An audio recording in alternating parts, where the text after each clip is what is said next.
Hey guys, welcome back to a thing I'm doing with JoshL2, like a look back type thing that I decided to do. Hopefully the first episode was cool stuff for you all. You might be wondering where the webcam is. Well, to be brief about it, I don't really care for it, honestly. I mean, and here's the story. I thought I'd like it, and I was watching the guy that inspired me to even try it.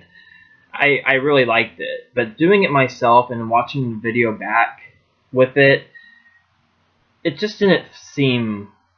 It was just off-putting. I don't know if it's just me or whatever, but it just didn't. It just doesn't seem like it fits with a Chips Challenge video, and that's something I kind of regret doing, but it was worth trying, I suppose. So from here on, I'm not gonna proceed with the webcam bit. I'm pretty sure some of you guys don't even care, which is totally cool with me.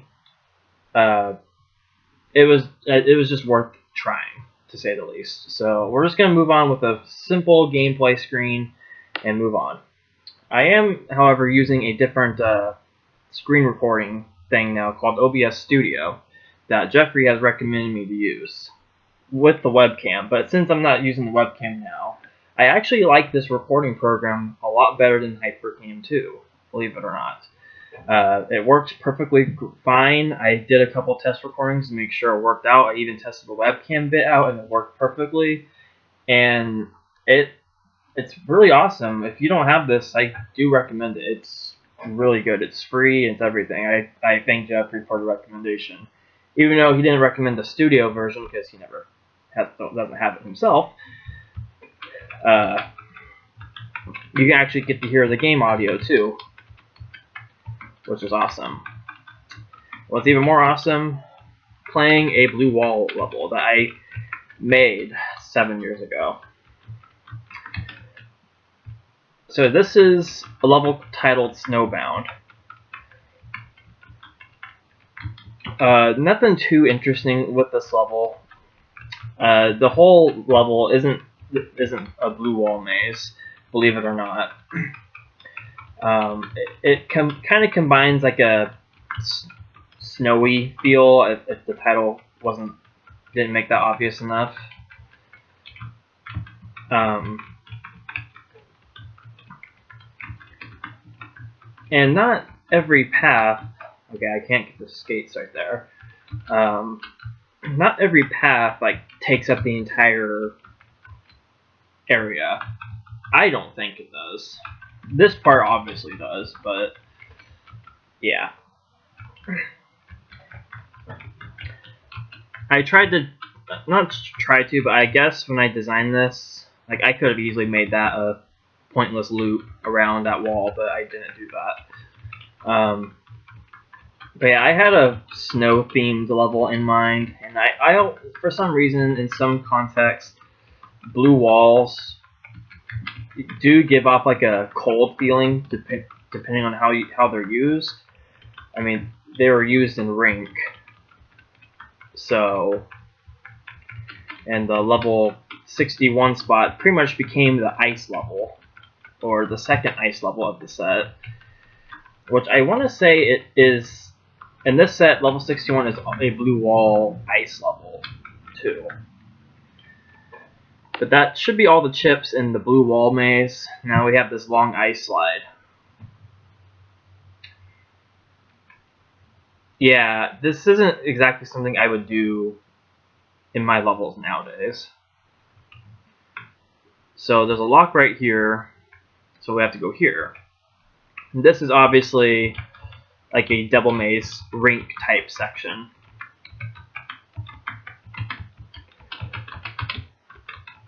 I was pretty fond of double maze back then. I mean, I think the concept of double maze is still pretty good. And nice real wall I decided to put there for whatever reason. But most of those were fake.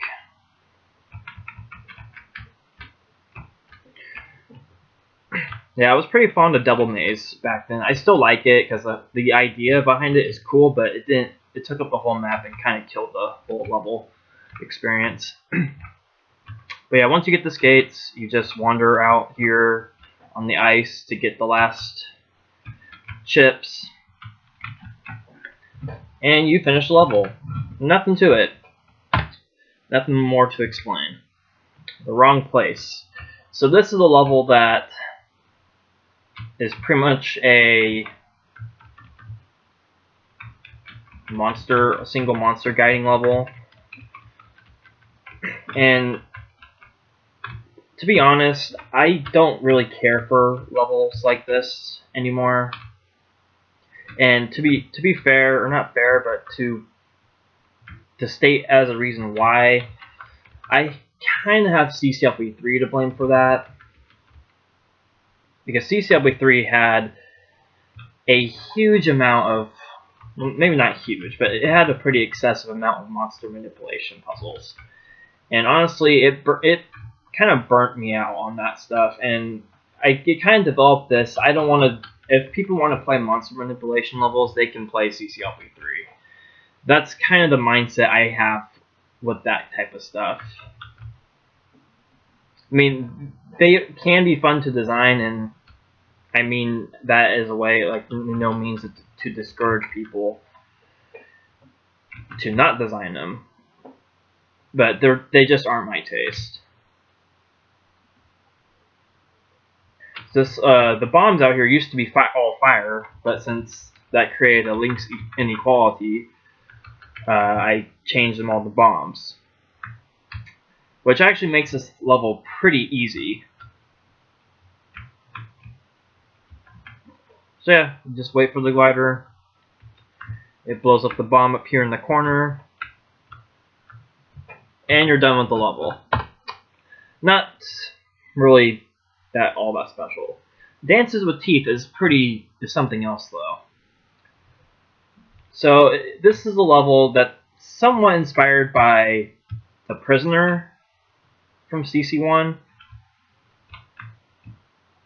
The Prisoner was also one of my original favorites from the original game when I was a kid, mostly because of the teeth dodging section at the end of the level and getting the chips around. I think I have quite a few segments in this set that involve that. And these big open rooms with one single chip in it. That is definitely something I wouldn't do in my designs today. They'd either be a 3x3 room or whatever.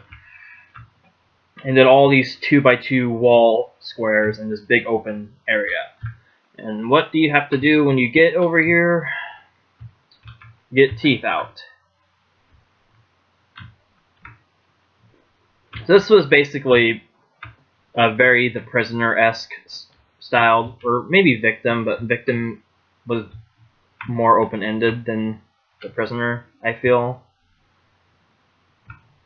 So all you have to do is just kind of get around the teeth. And go down here to get, I think, 2 chips. And that little hook right there is so the teeth don't come in here and kill you.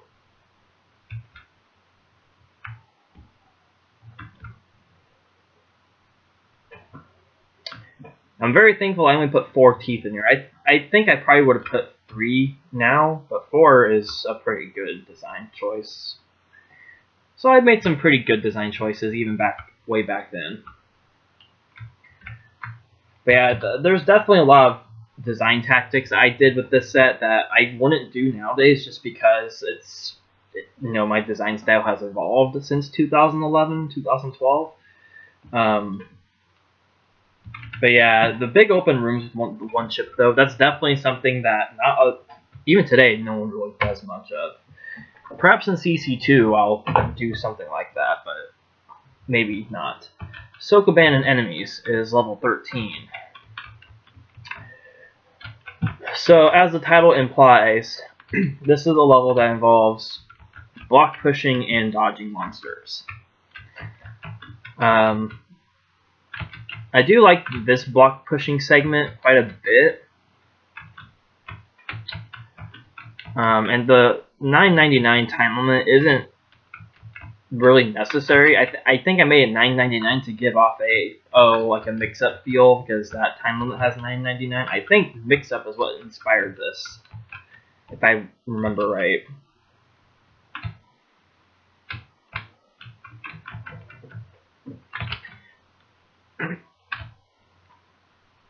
But yeah, once again, like the one in Caution Zone. And that thin wall doesn't even kill you, or not kill you, but doesn't screw you over, which is cool. So bridging up here right away doesn't really do you any good, because you need a yellow key to proceed. So you have to go up around this outer edge and start dodging some monsters, which honestly isn't too bad.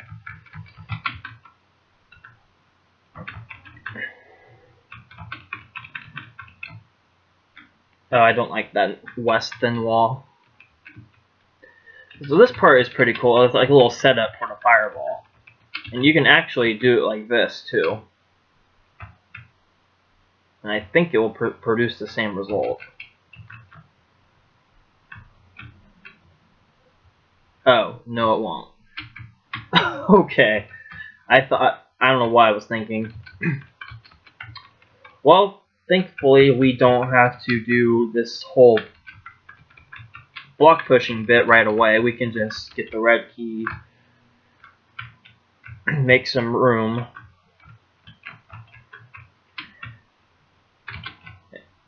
and then we can do the rest of this block pushing later.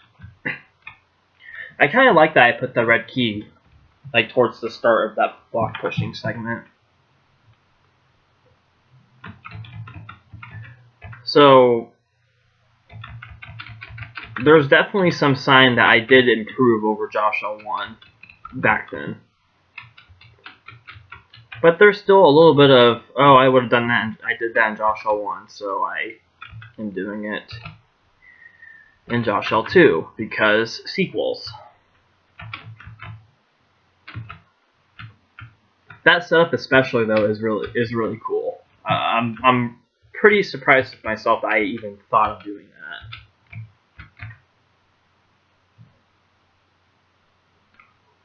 that. So now we got this yellow key, we can actually proceed with the block pushing part. Not much of a Sokoban, really. You know, this level was designed, well, this whole set was designed in a time period where I didn't really think about I got my words mixed up. Didn't really think about adapting Sokobans. I kind of got that from Tyler, to be honest. I mean, adapting Sokobans, I don't have a problem with it.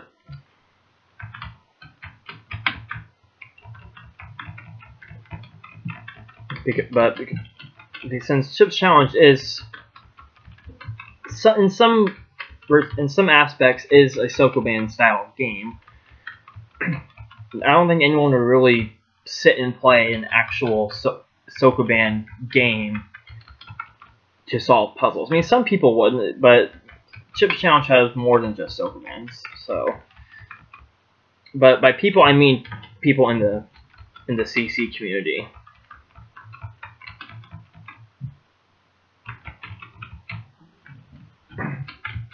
So I think adapting Sokobans into Chip's Challenge actually shows a little bit of, I don't know about respect, but it definitely shows like some appreciation for the creator of the Sokoban that is used. That's just how I see it, though. I don't adapt Sokobans as much anymore either. I mean, I'll adapt maybe one here and there, but I won't adapt them too often now.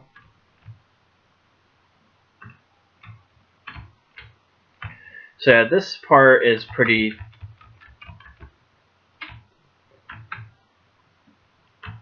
tedious. I mean, I don't know.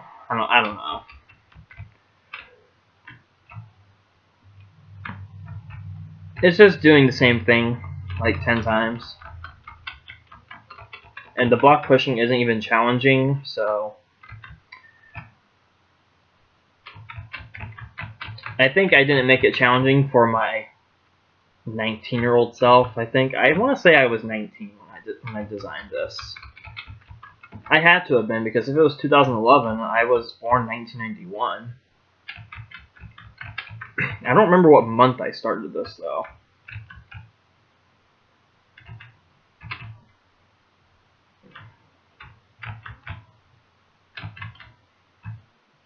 I want to say I started this like maybe in around February or March, because I remember, since I designed this after CCLP3 was released, and after my play experience of it, I didn't solve every CCLP3 level at the time I started designing JoshL2. I think the ones I hadn't solved at the time was Old Frog, Suspended Animation, and Avalanche, and I want to say Recurring Dream too.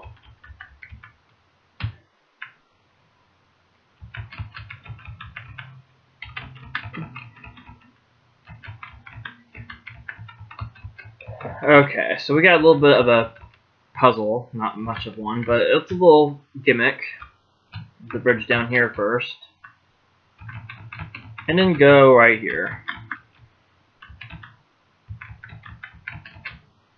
Get this green key, dodge a couple more monsters.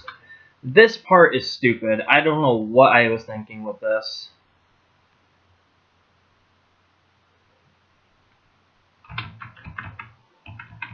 And I don't know what I was thinking by putting 2 blobs in this room.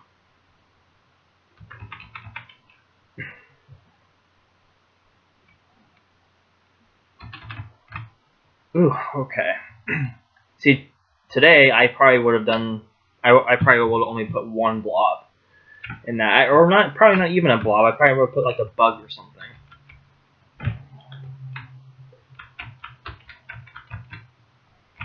All right, open the toggle button, or open up the toggle door with the button,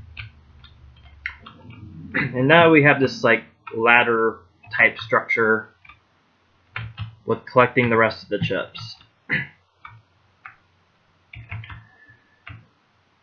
So yeah, Sokoban and Enemies. It's a decent level, I think.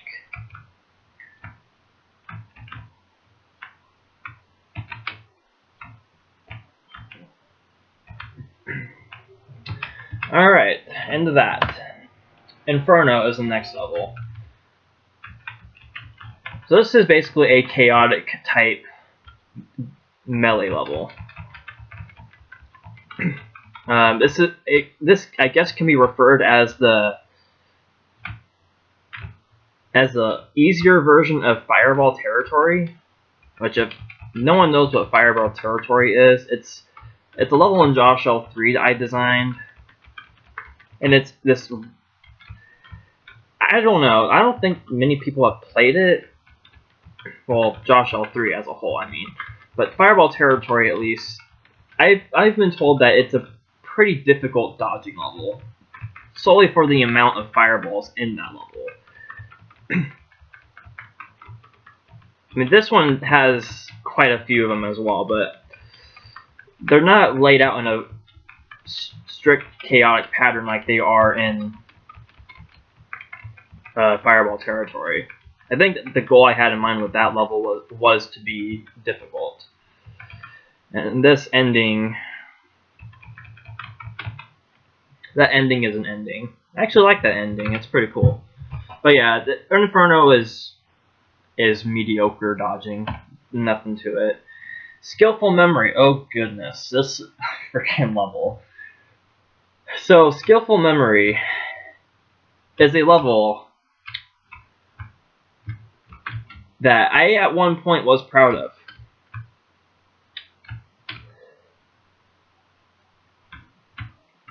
And for good reason too. I was proud of it because I thought it was a really awesome concept. You have to clone at least, well, you have the option to clone 2 if you want to. I think including the option to clone 2 made it worse, honestly. But you have to clone a blob to control all these buttons for you. Now, controlling the toggle walls isn't much of an issue. Controlling the tanks, though, is.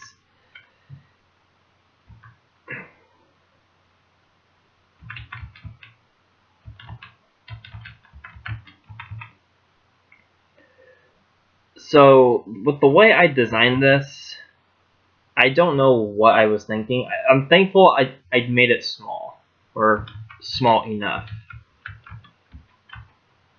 Oh, see that? That's what I mean. Just get rid of that thing. So now that I have 2, see, that's what I mean by 2 making it worse. And I'm pretty sure they just canceled out. Yeah, they just canceled out the toggle press.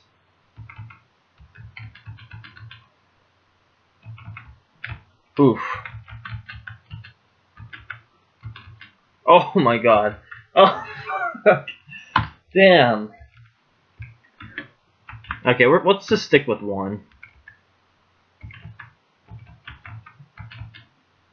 Yeah, this level is, I don't know.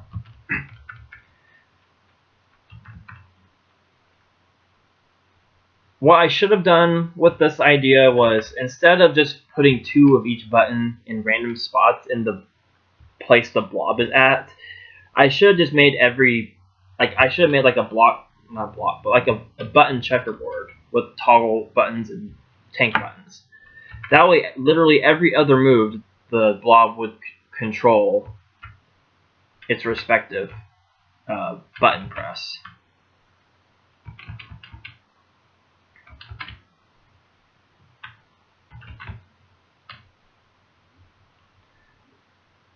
But I thought, put 2 of each button, that way instead of it being easy like that, it actually requires some kind of skill. And at least here you can kind of see it press buttons.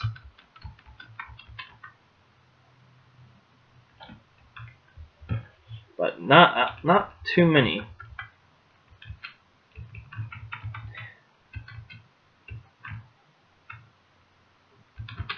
I could have easily substituted the tanks to be traps as well.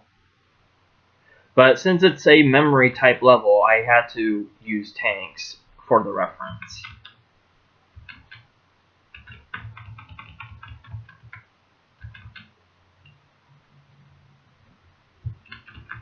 So it's not so much skillful memory, it's more just luck memory.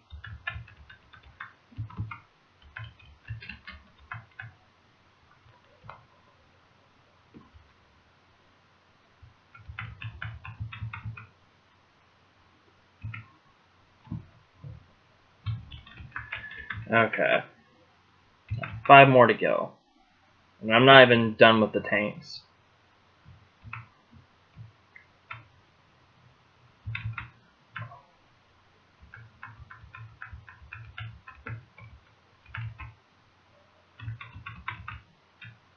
Well, thankfully the last 4 chips are just isolated in this section.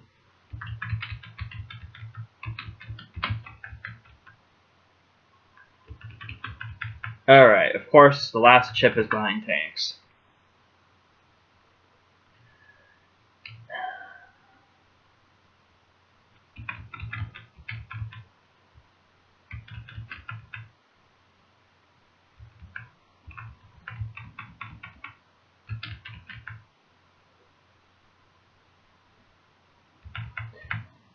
And I conveniently ended it to where you can actually see the mechanism. Yeah, Skillful Memory is not one of my proudest creations looking back at it, and especially playing it over again. But as a concept, I think it is a good concept. I just didn't execute it right. That being said, I'd like to see that concept being close to perfected, if it even can. There's some concepts out there in CC1 that just can't be perfected at all. Like you get to a certain point, especially when it comes to blobs. Like you can't. I don't think you can perfect most concepts with blobs.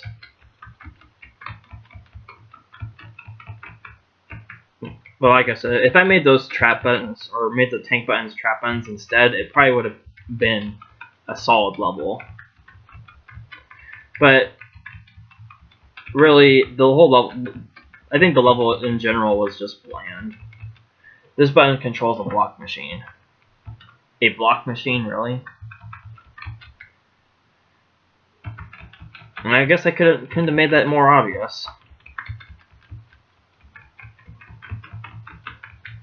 So this level is titled Tele-Swapper, and it's not so much of an item swapper, which is... wow, I really included that.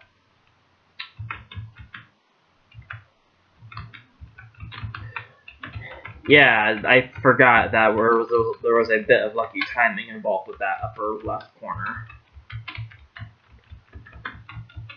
This is more or less just sampler, but with, well, sampler takes up the whole map. But basically, it's basically like sampler.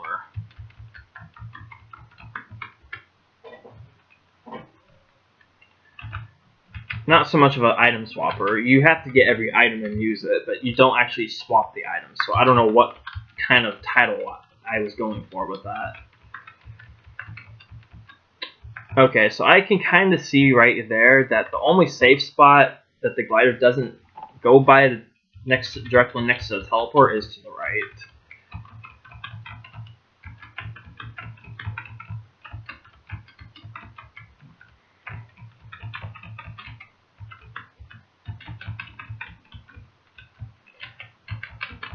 Yeah, this level is just kind of there. And this part is also kind of stupid.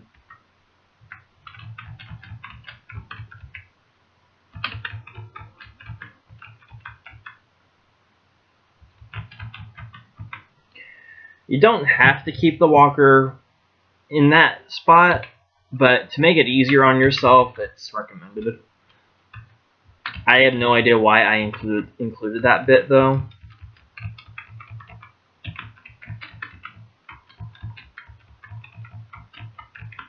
Okay, so I have every item finally, and then the yellow key is gone.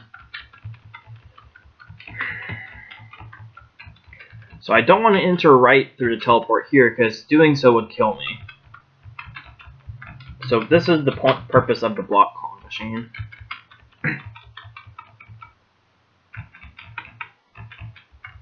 The trap is held down. The bomb is blown up. Get another one. I don't have to press any of those.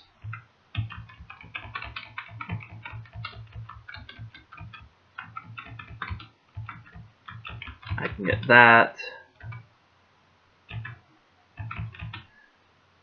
A pretty strange monster order pattern there. It's actually more difficult in Lynx, by the way.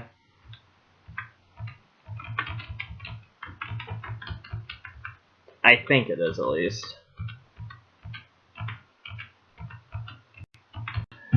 And that is the end of Tele-Swapper. It's a level. I don't know what else to say about it. It's just a level. I thought the idea was cool of the teleporting rooms and having to collect all the items and such and pressing all the buttons. I thought it was a cool idea, but it's just kind of bland. Alright, against the block. So this level, in hindsight, isn't anything special either, but it's different. You basically have to guide blocks to bombs, and I think the whole purpose of this whole level is just this section right here, how you can go into it, but you can't actually get a block into it yet. I had a knack for things like that when I designed JoshL2. Hell, I still have a knack for that. But this was one of the first instances where I actually included something like that. And I thought it was like the best thing ever. Yeah, 19-year-old me was a strange person. Well, 26-year-old me now is still a strange person.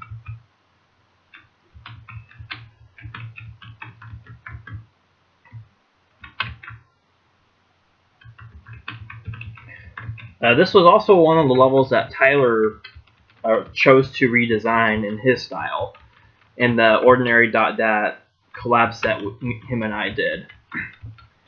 And I think all he really did was not have 9 blocks. Instead, he had a tank clone mechanism to have a tank clone 9 blocks, and then just kind of rework the walls around here. And I don't remember what he did with the ending bit.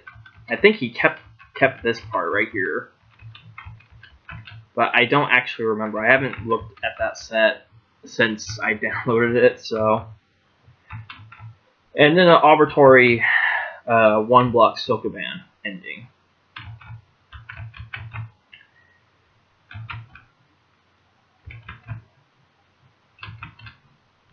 Did it need to be that? No. Do I like that? It's like that? No. Do I like this ending? Hell yes, I do. Bridges of Time. So this level, you would think it was like my knack about optimization stuff, except the plot twist of that is I actually wasn't into optimization back then. So why did I design something like this? Well, to put it simple, I wanted to fill up a level spot, and I didn't want to take the effort to design a full-on interesting level, so I just designed something similar to Not from CC1. I am not kidding. This is all the level is. It's just chip collecting around these apparent bridges. And why there's 2 sockets there, I have no idea.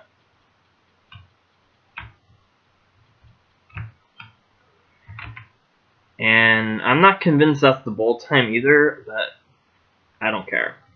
Bridges of Time is done. What an uninteresting level. Frozen Frenzy is also pretty uninteresting. This was kind of my nod to Ice Slide, because it starts in the same 3x3 square, except every path has, or every branch of this ice maze has 2 chips. I think that was the gimmick I was going for.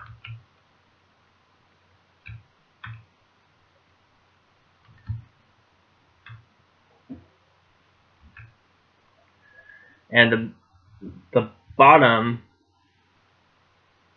middle is the way to the exit. So this isn't much of an ice maze. It's more or less just slide around to get the chips. There's nothing of tremendous interest here. You know, I had already had something like this with Snowbound, so I don't know why I felt the need to design something similar.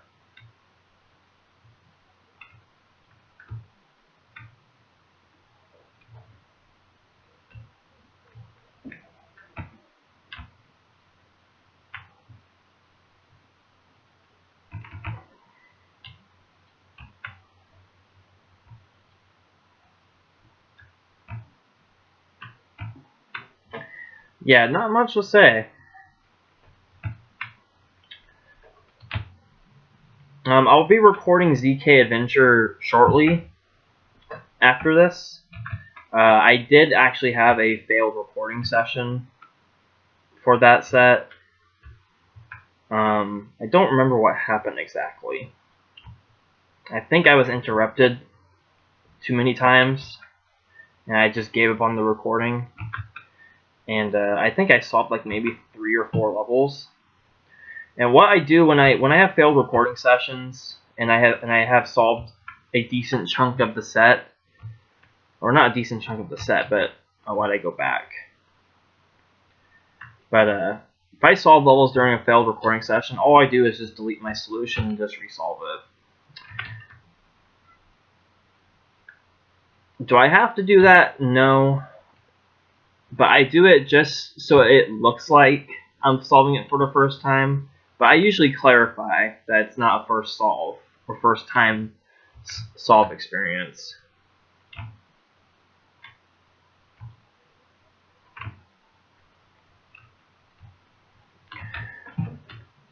Alright, Frozen Frenzy is over.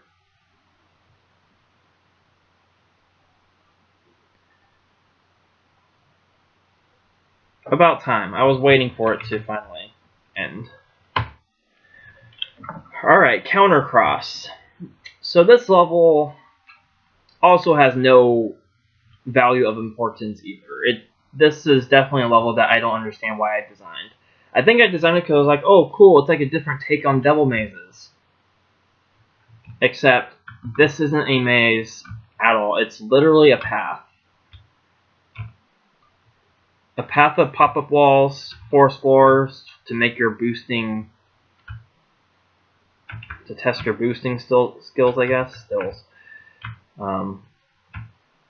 This one isn't interesting, and guess what? I actually designed a sequel to this of all things in this set.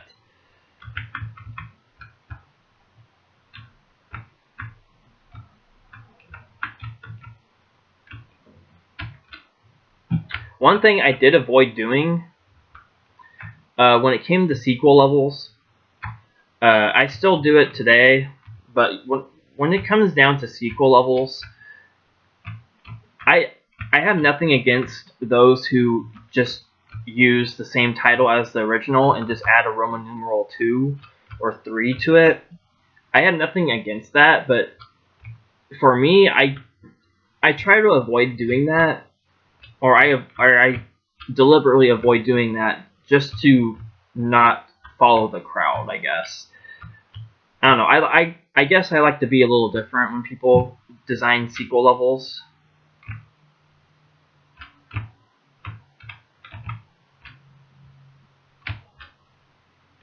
So the sequel to this isn't just called Countercross 2. It still has Countercross in the title. It's just not Countercross 2. Again, nothing against people that choose to do that style of format for naming sequels. I did it a lot in JoshL1, and that's probably the reason why I don't do it, or I never did it since, because I did it too often in JoshL1, and I always thought that was a bad design tactic. It really isn't. If you have a sequel, it is probably appropriate to give it a Roman numeral 2, but for me, I try to be a little different, just kind of make it reference something else that references a sequel of some sort. Like I did in JoshL5 with the Glider series, the Glider Identity, the Glider Supremacy. Those actually reference a series of sequels of a novel, and well, they're actually named after the movies, but they are novels too. Just stuff like that. But anyway, that's Countercross. I have no real things to say about that level. The sequel is a little bit more interesting, but that's mostly because it's more, I don't know. We'll get to it when we get to it. It's a ways away. But this level, Buried Alive, is trash. Like, this is just garbage, and we'll play this garbage in the next video. That's like 10, 11 levels I've solved, and as you can see by the hint, all blue walls are fake. When I really wish this level was fake, but it's not. It's in a JoshL set. Why? Because 19-year-old me was strange. So until then, guys, thanks for watching. See you guys in the next episode.